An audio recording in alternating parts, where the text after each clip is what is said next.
Bonjour à tous, Anguille et Tori et bienvenue dans votre podcast Le Quart d'heure Bidartar, le podcast de l'Office de tourisme de Bidart où nous recevons chaque semaine un invité qui nous parle de ce qu'il fait à Bidart, pour Bidart, en nous livrant ses bons plans et ses plus belles anecdotes. Et aujourd'hui on reçoit deux invités, Benjamin Bouteloup et Rémi Duquerrois. Et Gounon, messieurs, comment ça va ? Ça va très bien, tranquillement, de bon matin. Alors à Bidart il y a la mousse que l'on peut surfer, mais il y a aussi la mousse que l'on peut déguster et savourer, et ça tombe bien puisque vous êtes tous les deux brasseurs. Vous venez d'ouvrir récemment la brasserie artisanale La Clique. Elle se trouve à Bidart évidemment, alors racontez-nous comment vous êtes devenu brasseur et comment ce beau projet a pu voir le jour. Alors en fait on a commencé à brasser il y a 6 ans. On a commencé avec une casserole et un seau dans la cuisine. Ça nous a plu. Au début on a fait pas mal de loupés, pas mal de brassins infectés. Au fur et à mesure on a développé un peu les bonnes pratiques de brassage, les bonnes pratiques d'hygiène. On a réussi à faire de la bière qui nous plaisait et au fur et à mesure on s'est dit qu'on voulait faire de la bière de notre métier, quoi. Au fur et à mesure on a progressé, on a essayé de trouver au mieux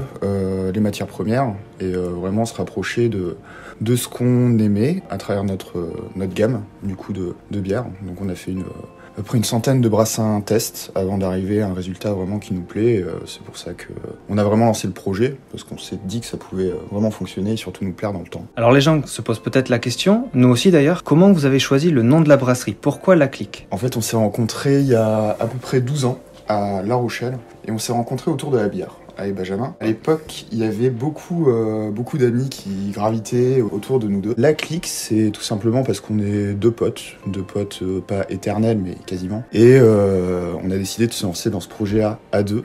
On a un peu d'ambition dans le sens où on espère que tous nos copains qui ont été les premiers à goûter nos bières viennent nous rejoindre dans cette belle aventure. D'accord, alors c'est vrai que ça rejoint un peu les valeurs que vous défendez, à savoir l'authenticité, la simplicité et l'originalité. Pour être honnête, on partage complètement ces valeurs-là et c'est aussi le but de notre podcast, partager et échanger autour de ce que vous faites à Bidart et pour Bidart. Et si je me trompe pas, vous proposez actuellement 3 bières différentes. On a eu l'occasion de les goûter et effectivement elles sont très bonnes. Alors parlez-nous de ces 3 bières différentes puisqu'elles ont chacune leur particularité. Il y a la Pale Ale pour commencer. La Pale Ale c'est un style de blonde un peu américaine qui est un peu plus houblonnée, donc un peu plus amère, un peu plus aromatique qu'une blonde classique. Moi je lui trouve des arômes de fruits tropicaux, un peu d'agrumes. Elle est fraîche, désaltérante, sympa pour boire à la plage. Sinon on a la blanche. Donc la blanche c'est vraiment une bière de blé. Pareil, on aime le houblon donc on en met beaucoup. Et également très aromatique, un peu moins amère. Et là on est beaucoup plus sur des arômes florales. Elle est à 4,5 degrés, donc très légère, très facile à boire. Et ensuite on a l'IPA. Donc l'IPA ça c'est vraiment notre style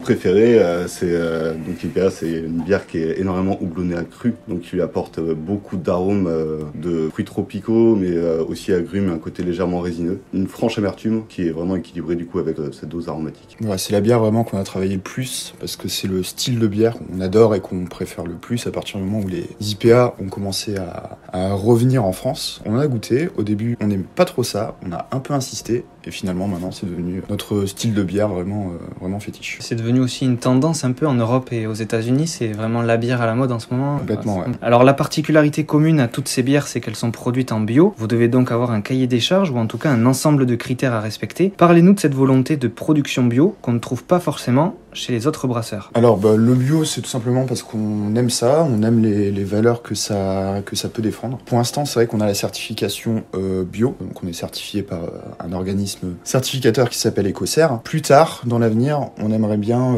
améliorer ça et du coup défendre des valeurs un peu plus soutenues avec nature et progrès. Mais on verra si ça se fait, on verra si on peut le défendre. Pour parler du bio c'est tout simplement on essaie, on peut pas toujours le faire, de consommer bio. C'est quelque chose qui nous tenait à cœur tout simplement. Et au niveau du goût, est-ce qu'on sent vraiment une différence en tant que, voilà, moi je suis un amateur de bière, mais de là à déguster à l'aveugle, je saurais peut-être pas forcément faire la différence entre une bière bio et une bière qui ne l'est pas. Non, pour moi on sent pas de différence. On sent pas la différence. Non. Mais par contre, au niveau de la qualité des produits, il y a une différence puisque les produits, voilà, sont certifiés bio. Alors pour le moment, vous avez sorti 3 bières différentes. C'est que le début, après tout, de cette nouvelle brasserie. Est-ce qu'il y a d'autres projets en tête justement pour sortir de nouvelles bières, peut-être avec de nouvelles saveurs ? Est-ce que c'est dans les projets ? Tout à fait, ouais. Justement, là on commence avec 3 parce qu'on attend de voir un peu comment ça marche, comment ça se vend, tout ça. Mais on est déjà sur une 4e recette qui sera probablement un stout. Vraiment le but de La Clique, nous, ça va être de faire des brassins éphémères. On aimerait à l'avenir, tous les mois, sortir une nouvelle bière qui serait juste donc 500 litres d'une bière par mois, un peu comme on fait un plat du jour, avec des goûts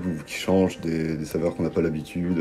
Là on est en train de travailler justement sur un projet pour cet été d'une bière peut-être à la mangue avec un peu de yuzu.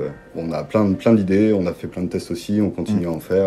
Donc ce serait vraiment l'idée pour le consommateur qui s'ennuie pas, parce qu'une gamme c'est bien, c'est sympa, mais des bières qui changent un peu aussi de l'ordinaire, qu'on n'a pas l'habitude de trouver, nous ça me tient à cœur. Alors quand on fait des tests comme ça, comment ça se passe? Est-ce qu'on est obligé de partir sur un gros volume ou pas du tout? En fait, du coup, quand on parle de test, on a, depuis le temps qu'on brasse, qu'on teste des choses, on a une mini brasserie en 20 litres. Donc tous nos brassins test, on les fait juste en 20 litres et après on fait goûter à toute la clique. Mais voilà, c'est pas commercialisé.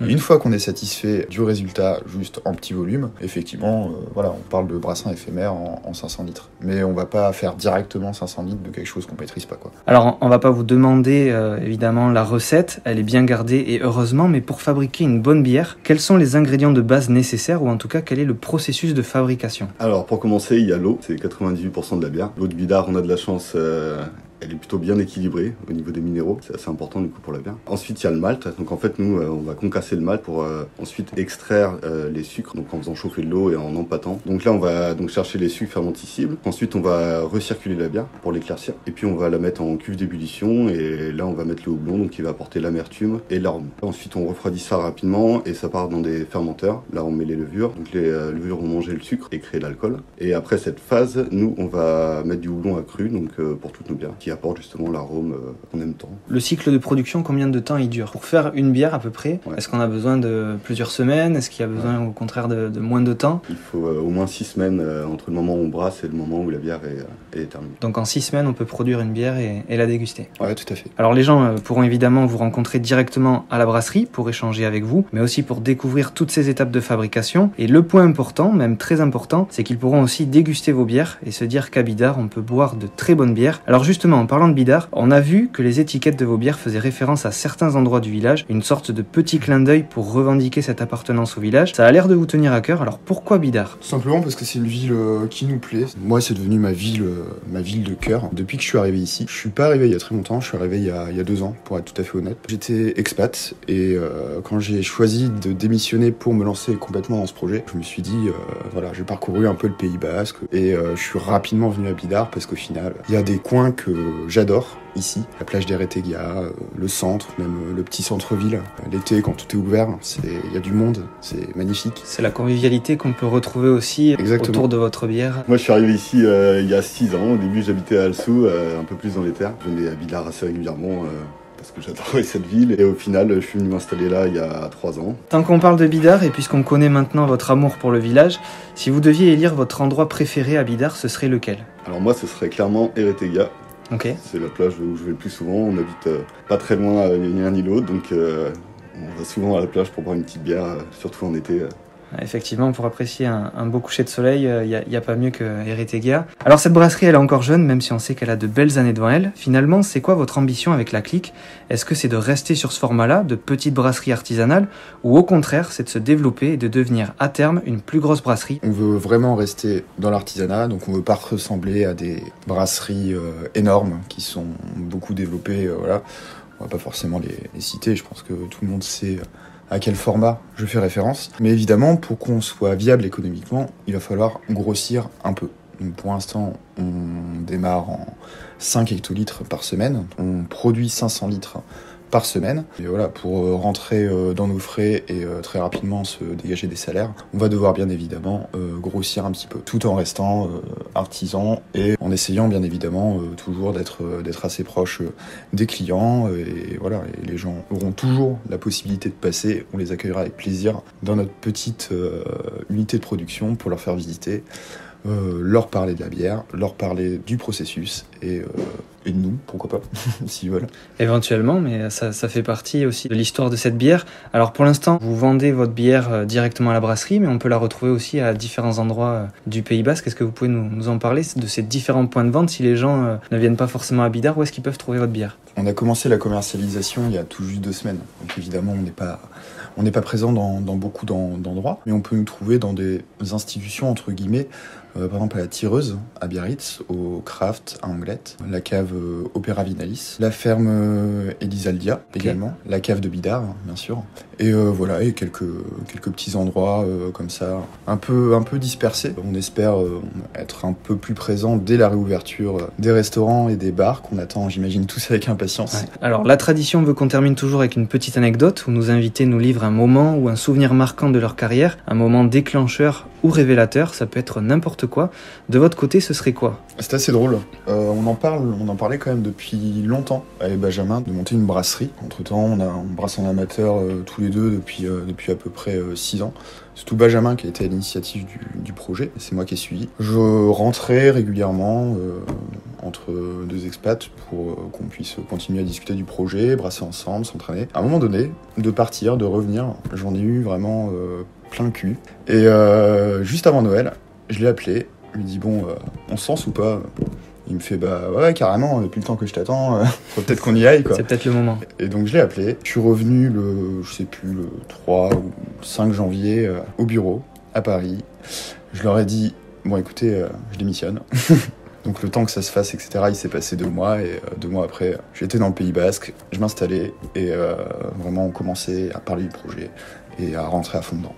Pour moi, c'était plutôt en Australie, du coup, quand j'ai vraiment découvert... à l'époque, il n'y avait pas beaucoup de brasseries artisanales en France, enfin très peu, comparé à aujourd'hui. En Australie, j'ai vraiment découvert les bières du Nouveau Monde, donc tout ce qui est IPA, Pale Ale, et j'ai adoré ça. J'ai aussi rencontré des gens qui brassaient en amateur, et c'est vraiment ce qui m'a mis la puce à l'oreille. Et quand je suis rentré en Australie, je me suis directement mis à acheter ma casserole, mon seau, et j'ai commencé à brasser comme ça. C'était vraiment le tout début. Donc c'était vraiment l'objectif d'ouvrir à terme une brasserie.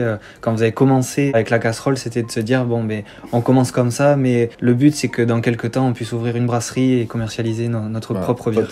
Pas tout à fait. Ouais. Au début c'était essayer de faire de la bière, et en fait ça nous a carrément plu. Mais au début non, c'était vraiment... On le savait pas encore, mais c'était peut-être la genèse du projet, oui. Benjamin, Rémi, merci beaucoup pour cet échange houblonné. Merci à toi. On a pris beaucoup de plaisir à vous recevoir dans le quart d'heure Bidartar, et on espère que les gens de passage à Bidart s'arrêteront à la brasserie pour savourer une petite mousse, découvrir ce que vous faites, puisque vous le faites avec passion, et ça, on l'a bien senti, mais surtout pour se retrouver avec toute la clique, où la convivialité est le maître mot. De notre côté, on se retrouve la semaine prochaine pour un nouvel épisode de votre podcast. Prenez soin de vous. Issa Nuncha.